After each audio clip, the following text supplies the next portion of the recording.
The Pete Souza Show continues with my man, Pots and Pans. Here he is, Cam Stuart. I thought you wanted to talk some Mary Kate today. Is that not what we're getting to? Mary Kate what? Pete was not on Twitter yesterday. That's a good thing, Pete. Why? That is What good was thing. going on? You haven't heard this story? No, tell me. This old Miss Sorority girl and her relations with her boyfriend. The guy, I saw, you know what? So apparently a guy slept with his son's girlfriend? Yeah. And that's true? Twitter says it's true. This was all over social media yesterday. Just like I woke up this morning and I saw a tweet, and it's an AI-generated tweet of the man speaking about why he had sex with his son's girlfriend. Because in the SEC, it just means more. I was going to say, two sides to every story. Two sides to every story, man. Cam, where are you at after last night's loss? Chicago. You mean like emotionally? Yes. I got to turn my volume up. Keep talking. Dude, I don't know, man. They shouldn't have lost that game last night, but was anybody like stunned? They just lost to Colorado. Like, I don't know. It's just, I feel embattled at this point. You know, I'm just like, okay, yep, they lost again. I still don't understand where this certainty is coming from. Last week from Lunardi saying they had a 97% chance to make the tournament before these last two games.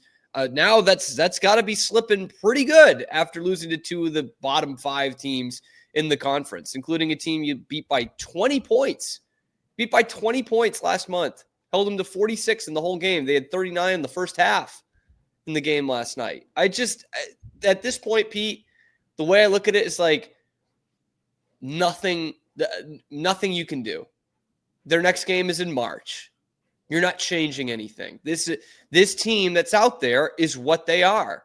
And what they are is not very good and not very focused, I should say, because they have some skill out there. And you see what happens when they do have focus.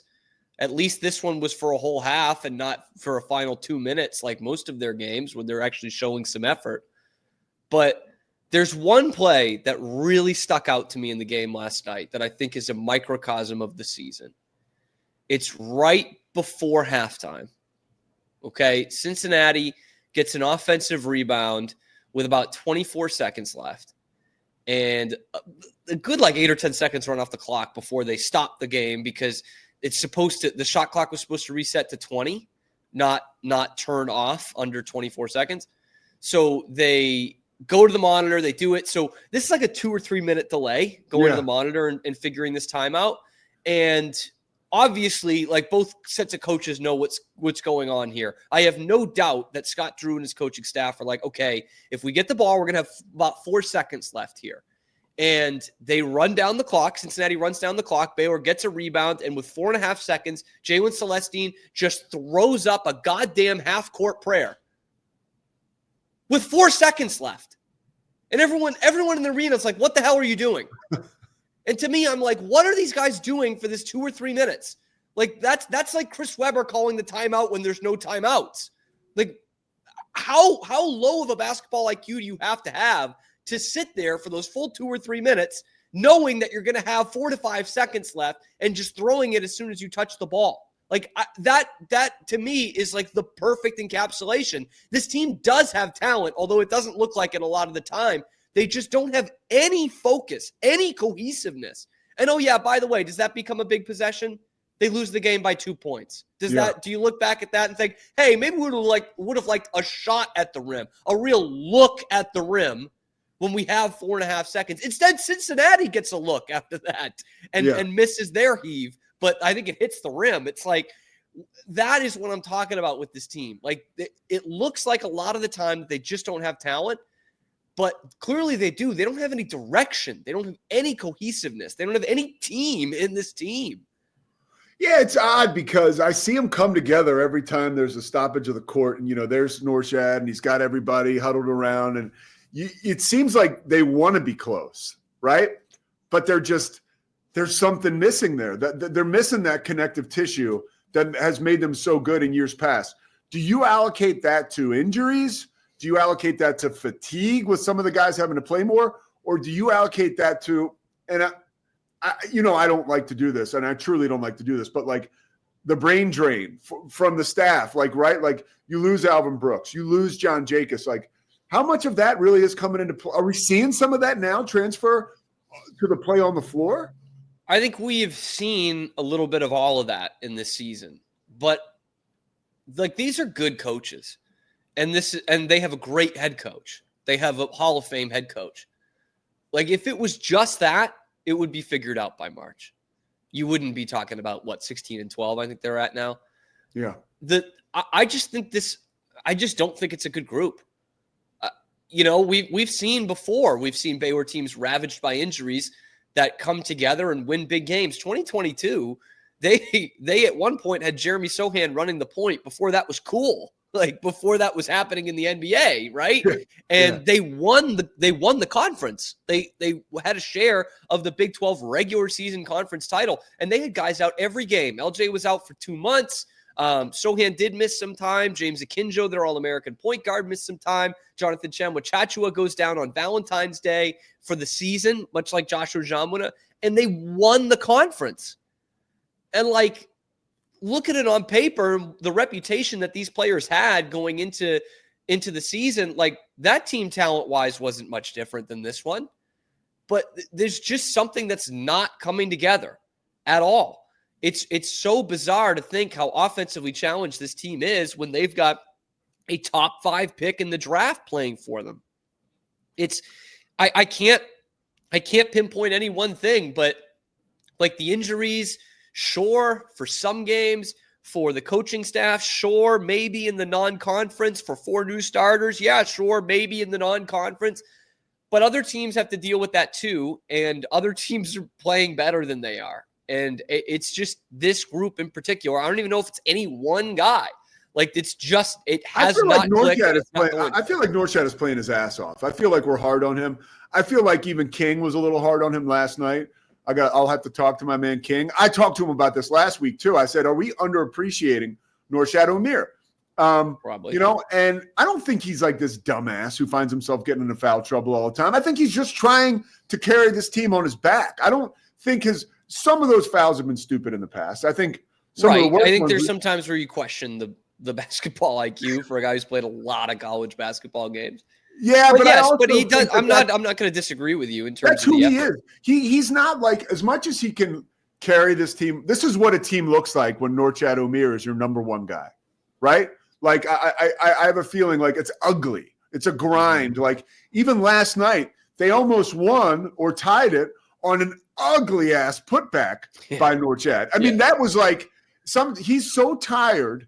He looks like it reminds me of like an 8th grade boys basketball team. Like that last shot, he was like, boom, like just tried to get it up there and it almost went in. I don't know, man. How much of this do you think is a lack of chemistry right now? Like, and again, I guess you don't think that because you may have already answered this question for me because in the years past, they've figured it out with depleted teams. But like, Coach Drew told me and the guy Jess Settles I was calling the game with on Saturday, like guys are getting used to playing with Langston Love. Like that's weird to think that, and the guys, you have freshmen now, 2 freshmen who are a huge part of the operation, learning how to play with your elder statesman, Langston Love. And I don't think people have questioned Langston Love's effort, like sort of like in a passive aggressive way.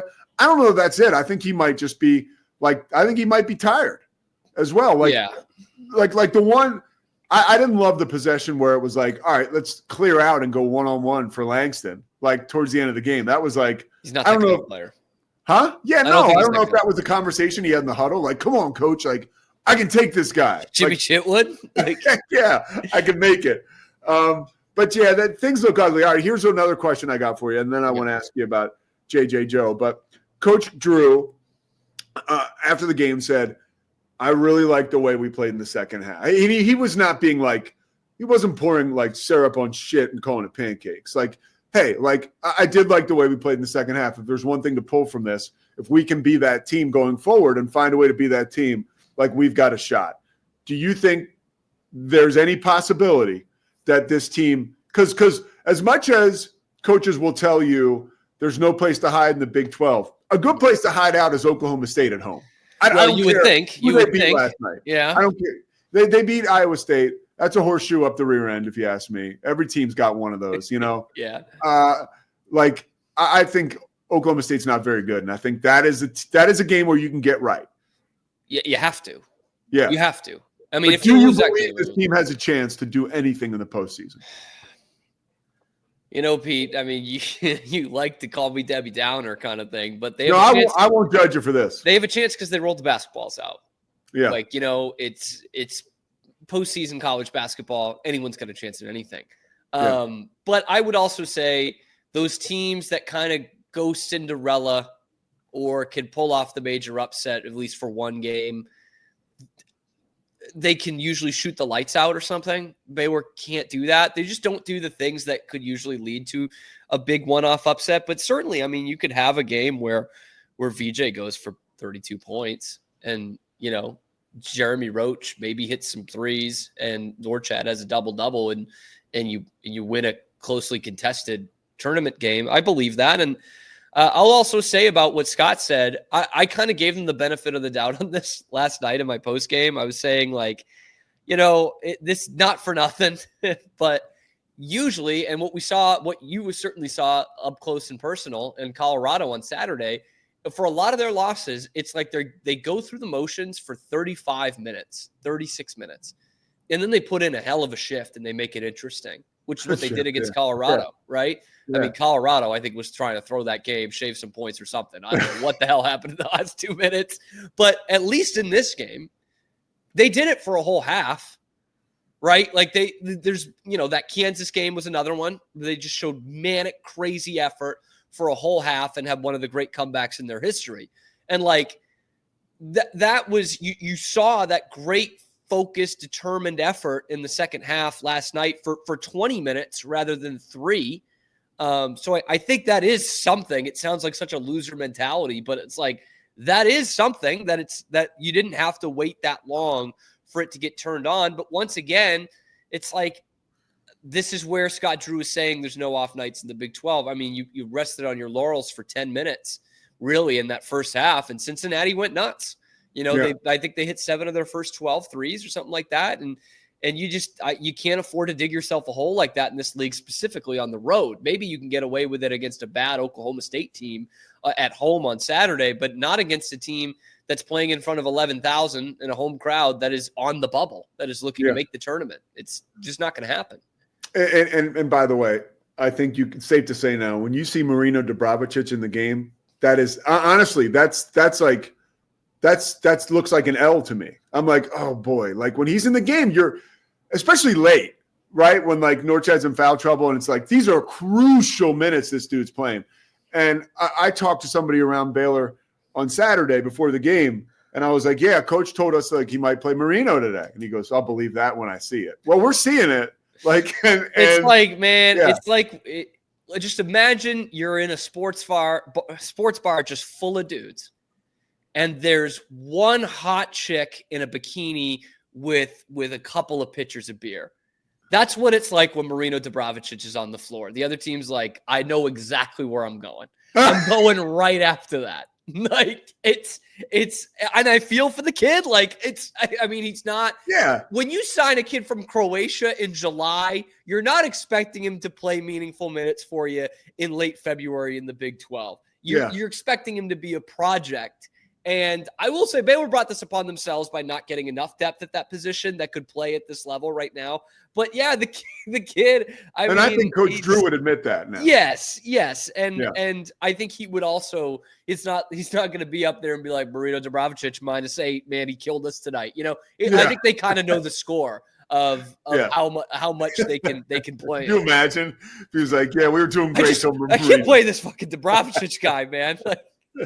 That would be all right. Unbelievable. Let's transition. No way to transition, but we got to, because I got to get your thoughts. You're a Baylor guy through and through, and you're an old school sports guy too. So collectively, about J.J. Joe, his career, J.J. Joe as a man, and J.J. Joe in his second act as a broadcaster.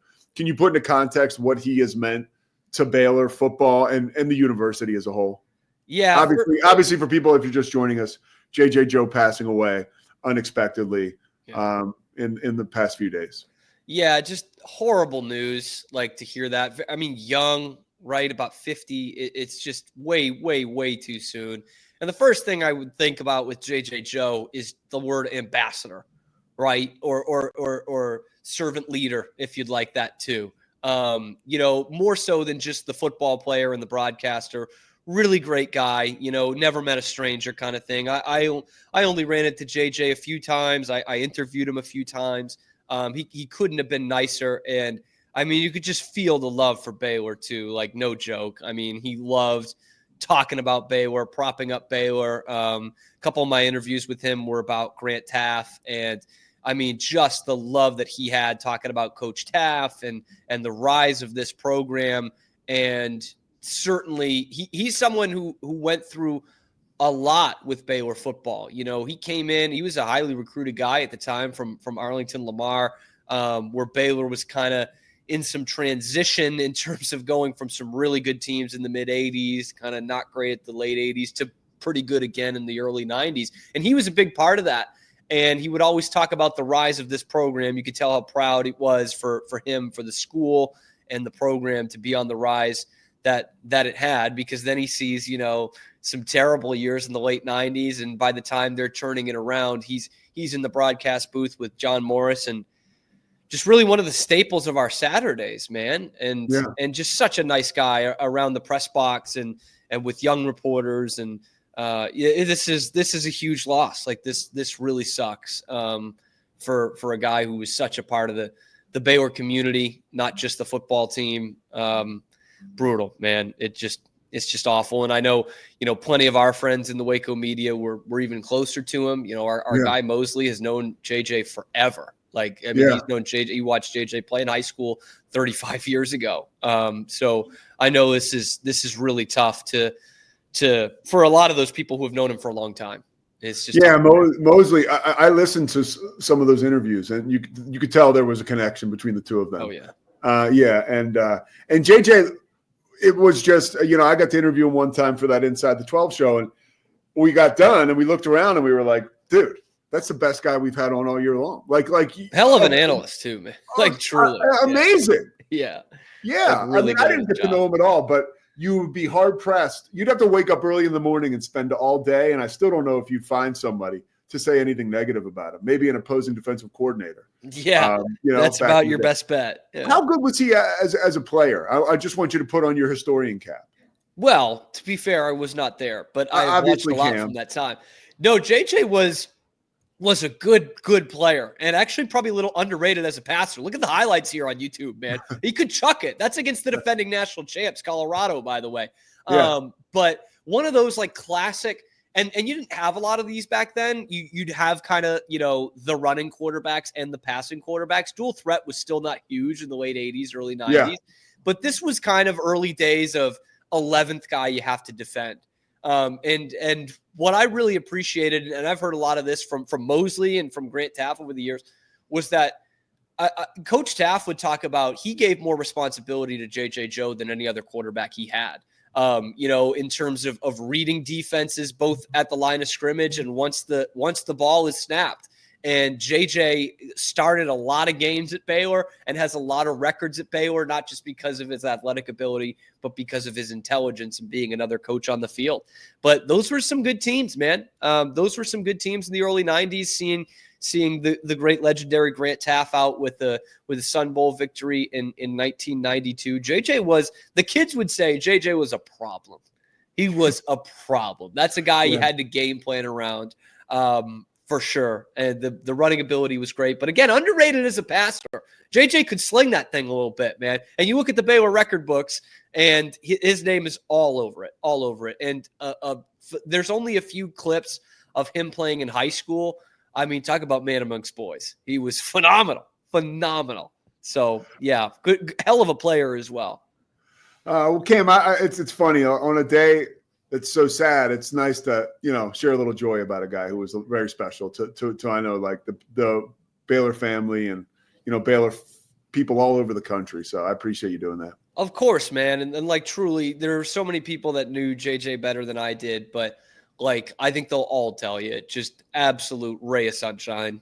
everywhere he went. Like you knew when JJ entered the media level at McLean Stadium. I'll say that from my time, and that's a good thing. It's not like oh no, JJ's around the corner. Like you knew when he was there. So that's a tough loss for the Baylor family for sure. I think you summarized it. Brutal. When I texted you last night, just brutal. Yeah. All right, Cam Stewart, catch him on Locked On Baylor. Catch him on the Cam Show coming up after this show on the Rogue Media Network. He does it all from Chicago, and he does it all really well. By the way, yesterday I was doing like some parodies of your Locked On Baylor, like, your teasers. Yeah. Like coming up, what Janet Jackson and Luther Vandross have to do with VJ Edgecombe's shooting slump. That's next, Locked On Baylor. That would be pretty good, dude. Well, we were talking about how you and Toll are like the best at that, and it's true. I mean, you guys are really good at that, and it pays off. So it's a big part of the Locked On Podcast Network. Locked On Podcast Network. All right, Cam, we appreciate you, man. Holler at me if you need me. All right, that was Cam Stewart. This is the Pete Souza Show, presented by Slovacics. We're live in Tucson, Arizona. I'll take you into the game I'm doing tonight. Talk to you real quickly about some other stuff, and we'll shut it down here from Tucson. Coming back in a couple minutes. The Pete Souza Show, presented by Slovacics. We'll be right back. Shades is your trusted partner in stage lighting, offering a wide range of high-quality, innovative products since 2015. With designs that cater to all needs, fast delivery, and affordable prices, we provide exceptional customer service to ensure your satisfaction. With warehouses across the globe and sales in over 100 countries, Sheds is quickly becoming one of the most recognized names in the stage lighting industry. Visit shehds.com today to discover top-tier stage lighting solutions and become part of our global network. Introducing Muck-Off's classic pink bike cleaner, powered by revolutionary nanotechnology that breaks down dirt and grime on a microscopic level while protecting your bike's delicate finish.